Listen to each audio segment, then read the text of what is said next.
जळगावात एसी तिकिटात फसवणूक, प्रवाशांना दुसऱ्या गाडीत कोंबले, ट्रॅव्हल्सच्या कर्मचाऱ्यांचे उडवाउडवीचा खेळ उघड. आकाशवाणी चौकातील वाद पोलीस स्थानकात, खुलासा देण्यास ट्रॅव्हल्स कर्मचाऱ्यांचा नकार. नमस्कार, मी निखिल. आपण पाहत आहात जळगाव अपडेट न्यूज. जळगाव शहरातील आकाशवाणी चौकात संगीतम ट्रॅव्हल्सच्या कर्मचाऱ्यांचा निष्काळजी व बेजबाबदार कारभार समोर आला आहे. एसी तिकीट बुक करूनही प्रवाशांना दुसऱ्याच गाडीत कोंबण्याचा प्रकार उघडकीस आला असून आधीच भरलेल्या वाहनात जबरदस्ती बसविण्याचा आरोप प्रवाशांनी केला. या प्रकारामुळे संतप्त प्रवाशांनी थेट जिल्हा पेठ गाठून पोलीस स्थानकात धाव घेत तक्रार दाखल केली. मात्र पुढील दिवशी जळगाव अपडेट न्यूजच्या प्रतिनिधींनी ट्रॅव्हल्सच्या मुख्य कार्यालयात विचारणा केली असता कर्मचाऱ्यांनी खुलासा देण्यास टाळाटाळ करत उडवाउडवीची उत्तरं दिली. या प्रकारामुळे प्रवाशांची फसवणूक होत असल्याचा गंभीर आरोप होत असून संबंधित ट्रॅव्हल्सवर कडक कारवाईची मागणी आता जोर धरू लागली आहे. माझं नाव विशाखा पाचपांडे आणि मी उज्ज्वला महाजनची बहीण आहे. आम्ही गेल्या 11 वाजेपासून आम्ही बस ड्रायव्हर 10:30 वाजेपासून आम्ही बस ड्रायव्हरशी बोलत आहोत की काय प्रॉब्लेम आहे. कारण जसं आम्हाला फोन आला की त्यांना आकाशवाणीवरनं आकाशवाणीला उतरवलं आणि तिथं सांगितलं की गाडी कॅन्सल झाली आहे. आता 10:30 वाजेला त्यांना कुठलीच गाडी मिळणार नाही. नेक्स्ट ही शेवटची गाडी होती. त्याच्यानंतर ना ट्रेन अवेलेबल आहे, ना कुठली गाडी अवेलेबल आहे, पॅसेंजर जातील कुठे. खोदून आम्ही ड्रायव्हरला विचारलं की काय प्रॉब्लेम आहे. तर ड्रायव्हर कुणालाच नंबर शेअर करायला तयार नाही. त्यांना कुणी फोनाला फोन करतो आहे, कोणाचा फोन उचलत नाही आहे. आम्ही त्यांना खोदून विचारलं की काय करणार काय नाही. मॅनेजरला फोन केला आणि इव्हन आम्ही खोदून मॅनेजरला ड्रायव्हरला विचारलं तर ड्रायव्हर म्हणतो की ती गाडीला आधीच इश्यू होता जेव्हा गाडी निघाली स्टार्टपासनं. आणि तिला इश्यू असताना आम्ही मॅनेजरला इन्फॉर्म केलं, संगीतमच्या मॅनेजरला इन्फॉर्म केलं पुण्याच्या आणि जळगावच्या की काय म्हणजे की गाडीचा एसीचा इश्यू आहे, होत नाही, गाडी खूप ओव्हरहीट होत आहे. मॅनेजरने त्यांना सांगितलं की ज्या कंडिशनला गाडी आहे, ओव्हरहीटमध्ये कंडिशनमध्ये गाडी आहे, त्याच कंडिशनमध्ये तुम्ही गाडी अशी पुढे न्या. जर आता ओव्हरहीट गाडीमध्ये पॅसेंजर बसत आहेत, तुम्हाला माहिती इश्यू आहे, तरी मॅनेजर हा मुद्दाम ही गाडीला ओव्हरहीट गाडी अशी न्यायला सांगत आहे. आता मला माहीत नाही मॅनेजर कोण आहे, त्याचं नाव काय आहे, पण संगीताचा जो काही मॅनेजर आहे त्याने अशी गाडी न्यायला सांगितली. रस्त्यामध्ये काही झालं त्यांना, त्या गाडीला काही झालं असतं तर त्याची जबाबदारी कोणी घेतली असती? पॅसेंजरने. कारण की त्यांच्या गाडीचा इन्शुरन्स आहे पण यांच्या पॅसेंजरचा इन्शुरन्स नाही आहे. मग तो कसं रिकवर करतील? आणि उद्या जाऊन काय झालं असतं तर कोणी बघितलं असतं?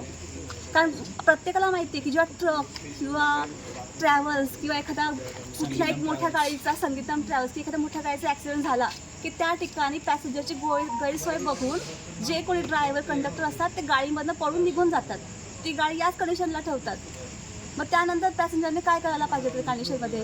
शेवटी आम्हाला काही ऑप्शन नव्हता. आम्ही गेल्या 10 वाजेपासून 10:30, 11, आता 12 वाजले तोपर्यंत आम्ही कंटिन्यू ड्रायव्हरशी बोललो. त्यांचे मॅनेजर्स, त्यांचे ओनर्स आणि आमदार सगळ्यांना फोन केले, पण जसे रिस्पॉन्स आलेत काही समजत नव्हतं. म्हणून आम्ही शेवटी जळगाव जिल्हापेठ पोलीस स्टेशनला आम्ही आलो आणि तिथे तीन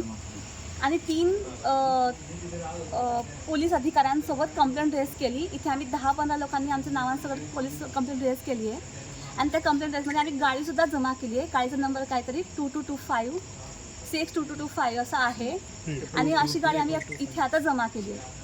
आणि आता या ठिकाणी मी आता पोलीस स्टेशनच्या बाहेर उभी राहूनच बोलत आहे. तुमची मागणी काय आता पुढे? आमची मागणी एवढीच आहे की आता जी काही आम्हाला प्रॉब्लेम झाला आहे, आम्हाला रिफंड तर हवाच आहे.